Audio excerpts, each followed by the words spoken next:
Oh, America, that's an ominous sounding place and name. At the time, it was not developed, you know. There was one little colony, Jamestown, that had been formed, but they're hearing rumors about America. That's the place of saber-toothed tigers and unicorns and savages that will boil you alive and cannibals that will eat you.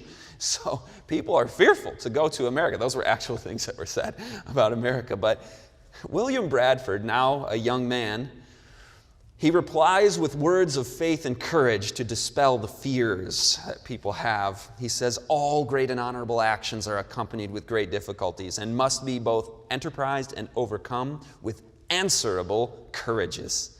It was granted dangers were great, but not desperate. The difficulties were many, but not invincible. It might be that sundry or many of the things feared might never befall. Others, by provident care and by the use of good means, might in a great measure be prevented. And all of these dangers, through the help of God, by fortitude and patience, might either be borne or overcome. That's awesome, isn't it? If I could fit that on a t-shirt right there, man, that's inspiring stuff right there from William Bradford. So they held a day of prayer. They held a vote, and the answer came back in the affirmative.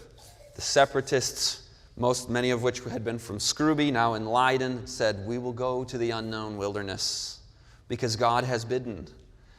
Worshipping according to the dictates of God's word and conscience is not up for the question, they said. Now there's a book called The Great Controversy. Fantastic history. It says, when God's hand seemed pointing them across the sea to a land where they might found for themselves a state, and leave to their children the precious heritage of religious liberty, they went forward without shrinking. In the path of what? Providence. They knew God was leading. And it's even better. They didn't even know they were fulfilling prophecy, but they knew God was leading. They didn't even know about all the things that we're understanding today, but they sold their property, raised the funds, hired a ship. What was the name of the ship? You're going to say the Mayflower. This one was the Speedwell. And others not of their church were to be on the expedition as well. The crew and others, they were called the strangers, meaning they were not of the Pilgrims' faith. But the Speedwell was then to meet up with the Mayflower in England, and they could secretly and quickly get away from England. This is a famous painting of Pastor John Robinson bidding farewell to his parishioners in worship and in prayer. John Robinson has been called the most important pilgrim who never made the pilgrimage to America, because he died in 1625 before he had a chance to come over and join them. But this is a scary moment where you're on the shores of England, and you know that the king's soldiers and the bishop's spies could find you out at any moment. What a moment of relief when they set sail in the Speedwell and in the Mayflower upon the Atlantic. But soon after, the Speedwell starts taking on water, and it puts up these distress signals and signals to the Mayflower. We're taking on water. They turn back around. They go to shore, to the nearest port. They mend the leaks as best they can. They head out as quickly as they can. Whew, we made it. But now they're 300 miles out into the Atlantic, and it's taking on water again. Back to port we go. The captain tells them the vessel is not seaworthy.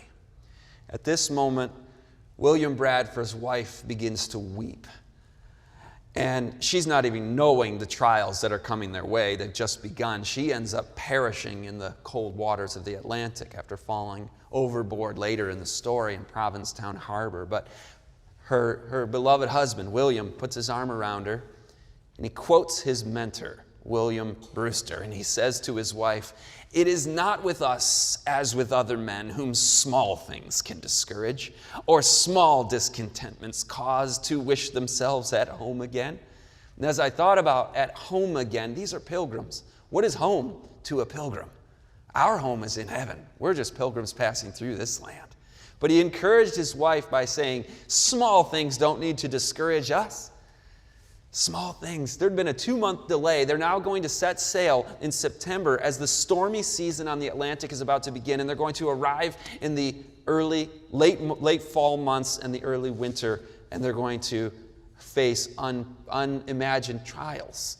Robert Cushman was the name of one of the businessmen that helped arrange for the transactions. He was a pilgrim, and he looked at this situation. He said, if this works out, it's going to only be by the miraculous hand of God. And those words were nothing short of prophetic.